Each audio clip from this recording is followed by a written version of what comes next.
children, welcome back to science class. So already you have learned 3 lessons, isn't it? Living and non-living things, human body and birds. So in today's class, I want to revise the points of first and second lesson. And I hope you have done your classwork completed and also you are doing your homework regularly. So without fail, you have to do your homework in your homework book and write the question answers in the classwork, which PDF we are sending question answers you have to write in the classwork. So first lesson which you learned about living and non-living things, isn't it? So first lesson was living and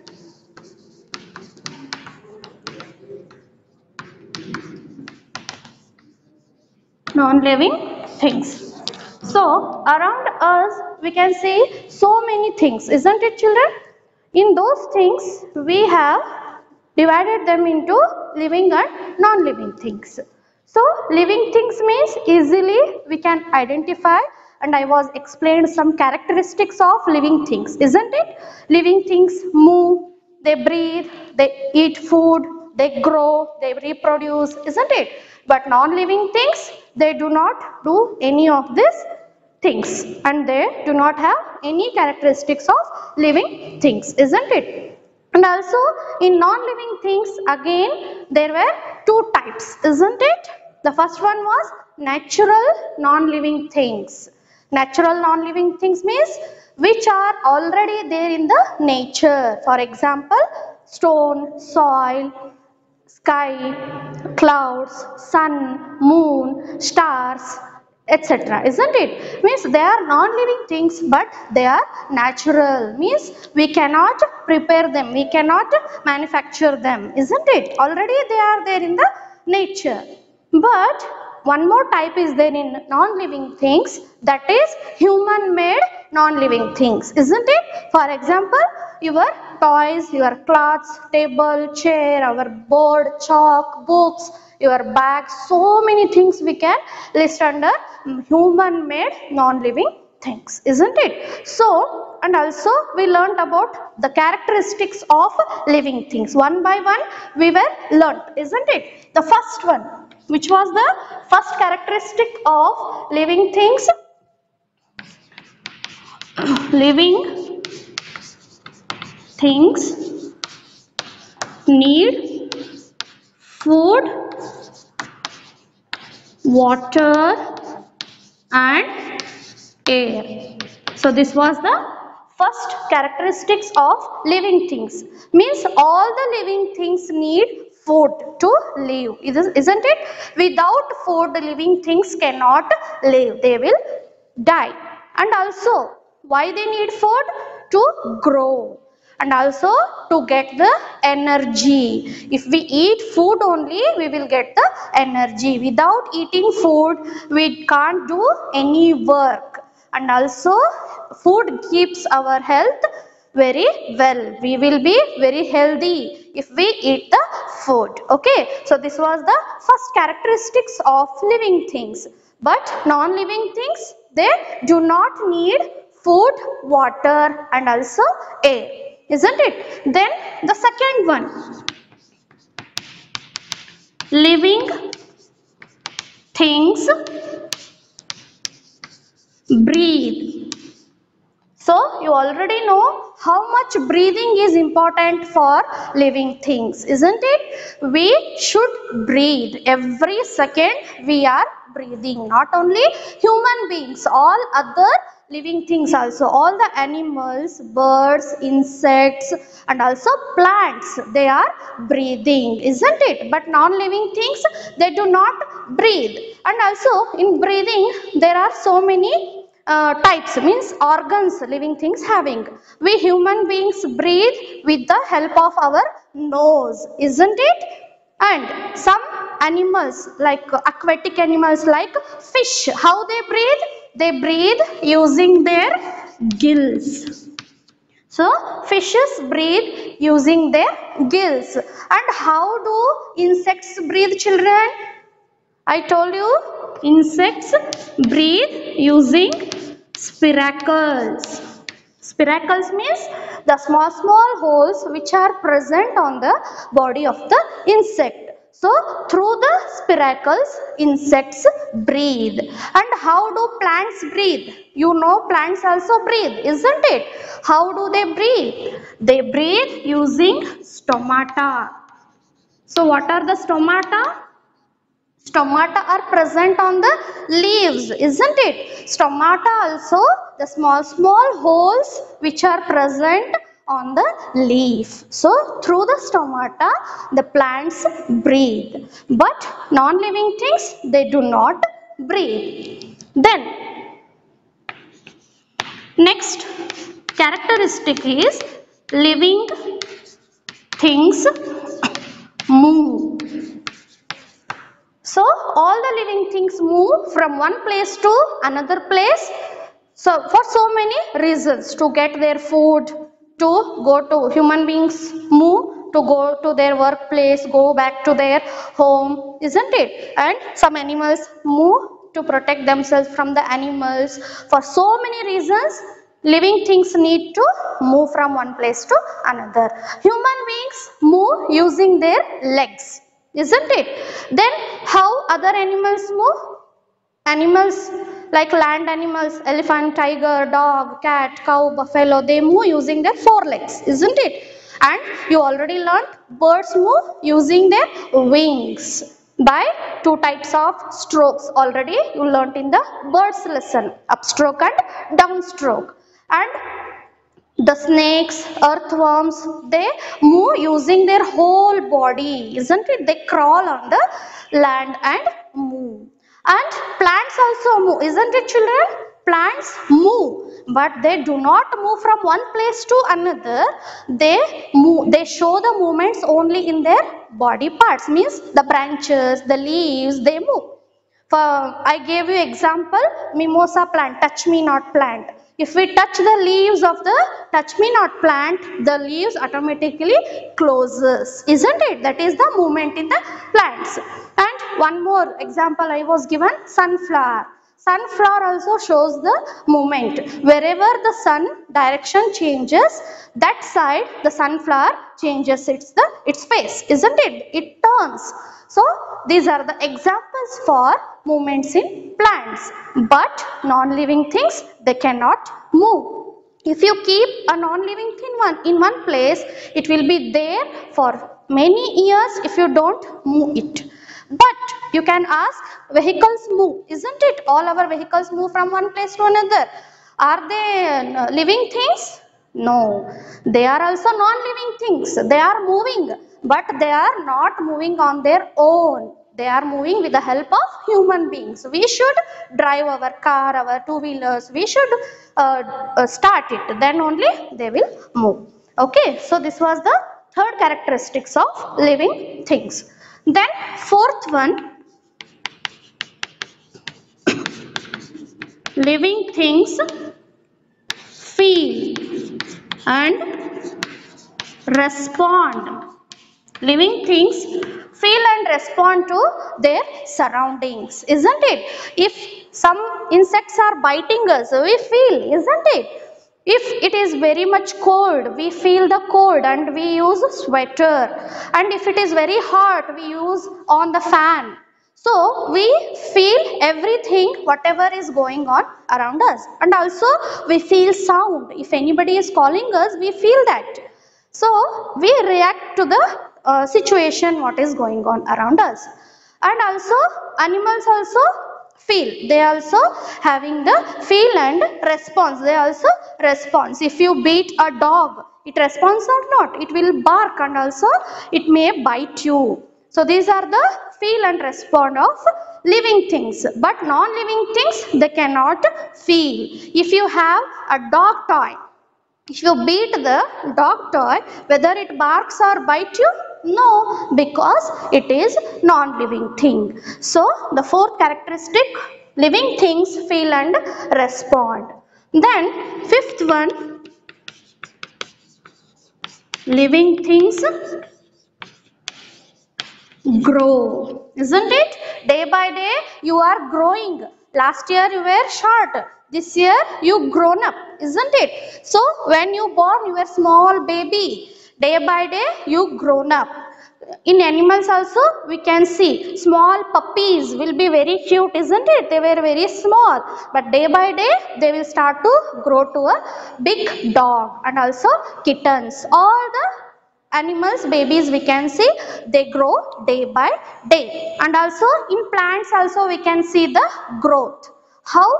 If you put a small seed inside the soil, after few days we can see the seed starts to become a plant, isn't it? That is called germination. So seed starts to grow to a bigger plant, then to a bigger tree. So we can see the growth in all the living things, but in non-living things we cannot see any growth. If you keep a pencil for 1 year, the pencil size will be same. Whether it grows, whether the length of the pencil increases? No, because it is non-living thing. Then the sixth one is living things reproduce. So what is the reproduce? Reproduction. Reproduction means giving birth to babies, isn't it? You are the babies of your parents. They have given birth to you, isn't it? So in human beings, in all the animals and plants also we can see the reproduction means giving birth to their same young ones. Dog give birth to their puppies. Cat gives birth to kittens. Like that, in birds, I told you how birds reproduce. They do not give directly birth to babies, but they reproduce by laying eggs. Isn't it? All the birds lay eggs. Then after few days, the baby bird comes out from by hatching the egg. Hatching means the outer cell of the egg will break and the baby bird will come out. And also in plants we can see the reproduction, isn't it? In the plants mainly with the help of seeds plants reproduce, but in some plants with the help of stem. For example, mint plant, pudina, and rose plant we can see if we cut and put the stem in the soil, they start to grow into new plant. So in plants we can see varieties of reproduction from seeds, from stems, so many other types are there in the plants reproduction. But in non-living things again they do not have reproduction. Okay, so these were the 6 characteristics of living and non-living things. I hope you understood properly these points and do the homework and classwork. So let us revise the second lesson. Second lesson, human body. We learned so many things about our body, isn't it? Mainly the lesson was human body. So in human body, first we learnt about our sense organs. How many sense organs do we have? Yes, we have 5 sense organs.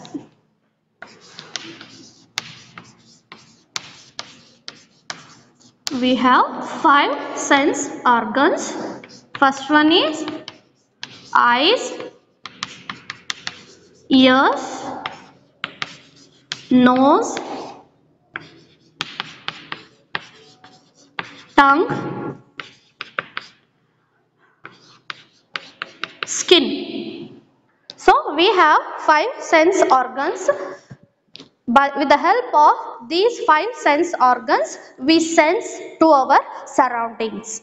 So already you know, with the help of eyes, we can see around us. Everything we can see with the help of our eyes.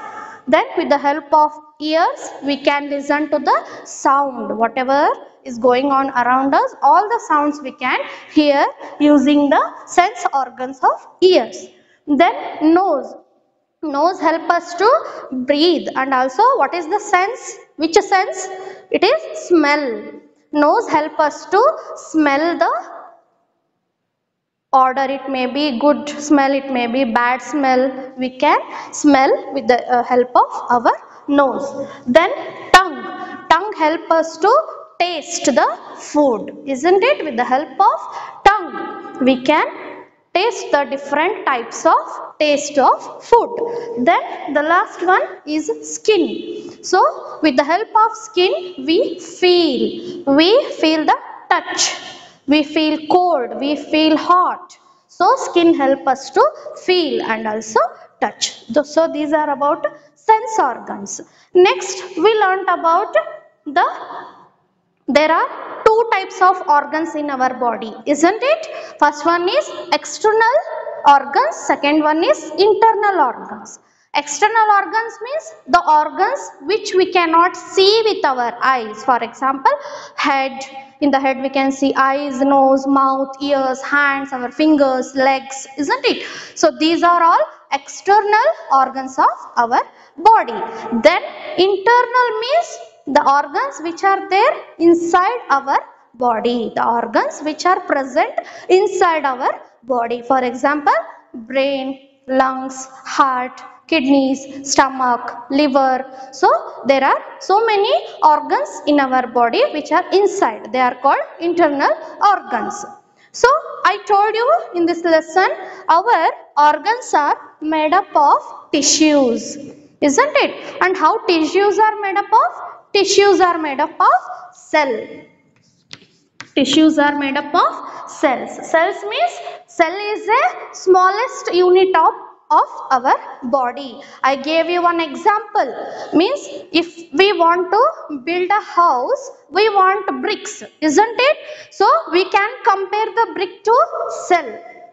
When we put the so many bricks, they together form a wall, isn't it? So with the help of so many cells, tissues become tissues. So with the help of many cells, tissues form. Tissues we can compare to walls of buildings. Then when we build so many walls, it become a room, isn't it? So tissues make organs. Organs means it may be lungs, it may be heart, it may be stomach, kidneys, they are organs. Then so many organs make organ system. Organ system. So how if we build so many walls, it becomes so many rooms. Bathroom, kitchen, hall. We call now so many rooms like that. With the help of so many organs, organ systems becomes. Organ systems examples: respiratory system, digestive system, excretory system, nervous system. These are examples for organ system. So if organ systems are there in one body, it is called as organism. So organism we compare to a complete house. Okay, so cells are the smallest unit of our body. Many cells form tissues, many tissues form organs, many organs form organ system. Then by organ system, one organism becomes. Organism means we, human beings or any other animals. A complete body is called organism. Okay, then we learnt about the bones, isn't it? We can see so many internal organs in our body. We learnt about a few internal organs of our body. So first I told you about bones. So bones are the hardest part of our body. Bones are present inside our body. Our bones are covered with muscles and muscles are covered with skin. Isn't it? Bones are hard. If you touch your head, you can feel the hard part, that is bone. So different sizes of bones and different types of bones make one skeleton. I was shown you the model of skeleton in the chapter, isn't it? So skeleton, How many bones are there in our body? There are 206 bones. Around 206 bones are there in our body. Then why do we need skeleton? What is the function of skeleton in our body? Yes, the first important work of skeleton is skeleton gives a perfect shape to our body. It gives perfect shape. So the first and important function of skeleton is it gives perfect shape and it works as framework. It works as framework in our body. Then the second function is skeleton help us to stand straight and move, sit, sleep. Okay, so this is the second function. Then the third one is skeleton protects some important internal organs. For example, skull. Skull is bone, isn't it? So skull protects our brain. Then lungs also internal organs, they are very sensitive. So rib cage, I told you and I shown you rib cage. Rib cage protects our lungs and also heart. So these are the three functions of skeleton. Then I told you about joints. What are joints? Joint is nothing but where two or more bones meet. For example, we can see in our hand so many joints. In our fingers also we can see where two or more bones meet together, their joint forms. So why do we need joints? We need joints for movement of our body. We have joints so we can move our head, our hands, our legs. We can sit, we can bend, isn't it? So how many joints are there in our body? There are around 360 joints in our body. So this is about bones. The next point which we learnt about muscles. So what is muscle? Muscle is soft part of our body which covers the bones, and muscles helps bones to move. In the movement of bones, muscles help. So around 600 muscles we have in our body. So around 600 muscles we have in our body, and the longest muscle in our body is our leg and arms muscle, and smallest muscle is present in our eyes. This is about muscles. Then we learnt about some internal organs. The first one we learnt about brain. So where is brain located? Yes, the brain is located inside our head and also protected by the skull. Brain is protected by the skull. And why do we need brain? We need brain to know the things which are going around us. Brain controls our all other parts of our body. Then next comes heart. So heart is a muscular organ and it is hollow inside. Hollow means it is empty inside, isn't it? So much of gap there inside. And what is the work function of the heart? Heart is very important for us, isn't it? It pumps blood to all other body parts with the help of tissue, blood vessels. Isn't it? Blood vessels are the pipe-like structure. With the help of blood vessels, the heart sends the blood to all other organs of the body. Then we learnt about kidneys. Kidneys also called excretory system. Means with the help of kidney, the whatever waste is present in our blood, kidneys removes that. And where that goes? It goes through ureters. Then through ureters, the urine which is produced with the help of kidneys, where it goes? It goes to urinary bladder. So kidney removes the waste from our blood and produce urine. That urine passes through ureters to the urinary bladder.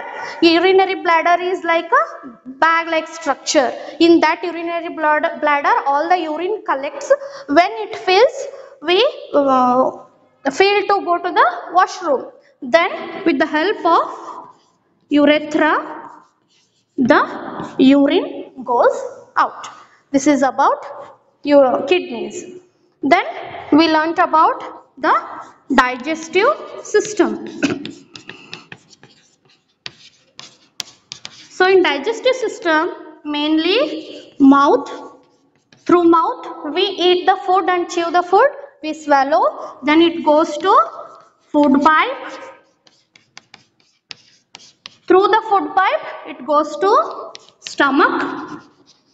In the stomach so many digestive juices will be there. The food which we swallowed mixes with digestive juices. Then through after stomach it goes to small intestine. Here further the food mixes with other digestive juices and further it digested. Then it goes to, which is undigested food goes to large intestine. Here extra water which is present in the food absorbed by large intestine and produce the stool. Then the stool passes through the anus. So this was about the digestive system. So next organ system was respiratory system.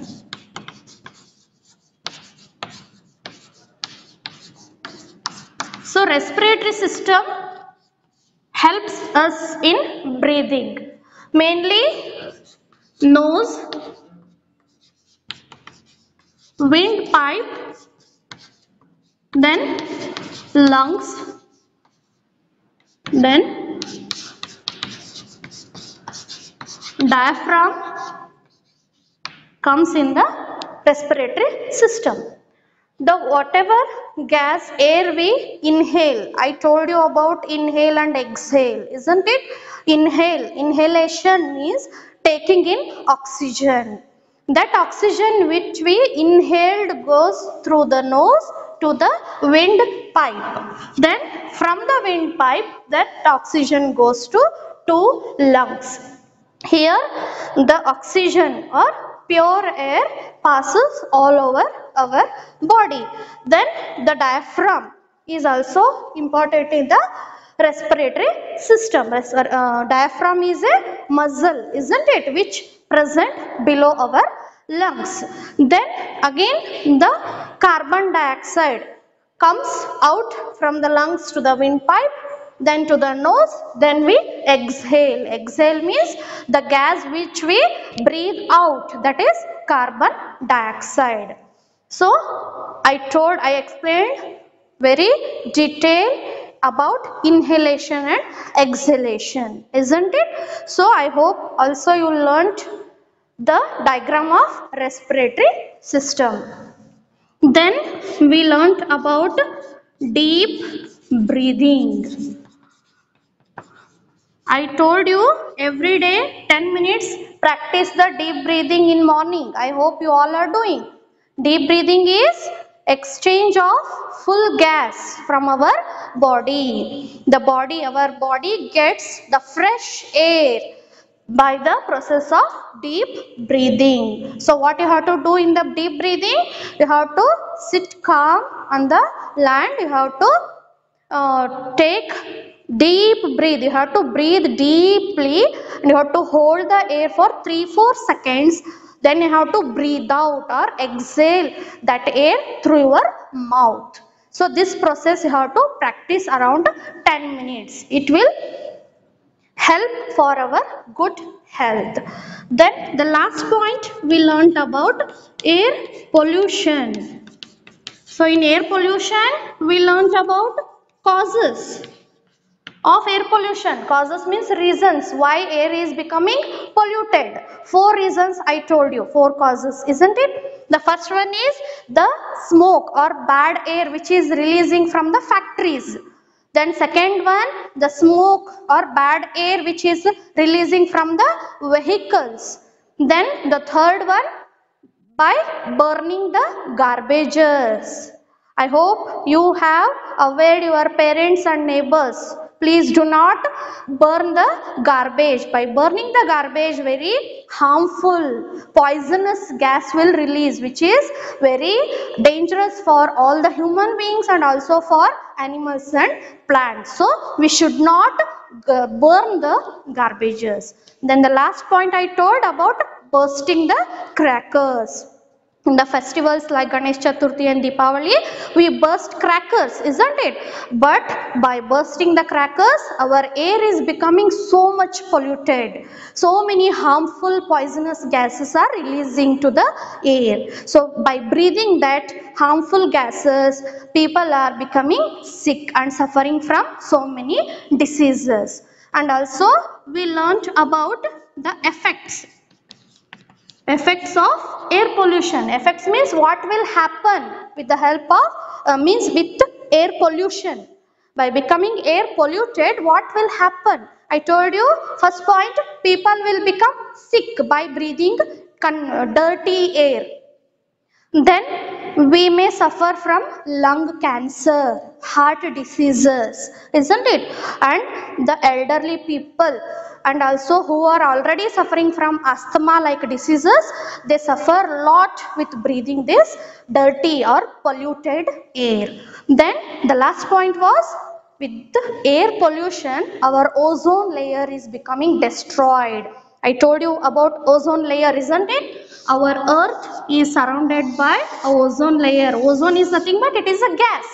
Okay, so it protects our earth by ultraviolet rays which are released from the sun. So this ozone layer is protecting our earth by the ultraviolet rays which are coming from the sun. But air pollution is destroying this ozone layer. So these are the effects of ozone, air pollution. So I hope the revision of these two lessons, first and second lesson, are understood. And children, with this video I am sending you one PDF file. In that PDF file, I am giving you worksheet of first and second lesson. Few questions will be there, very easy questions. First you watch this video properly, then try to solve that worksheet in your homework book. Okay? Thank you.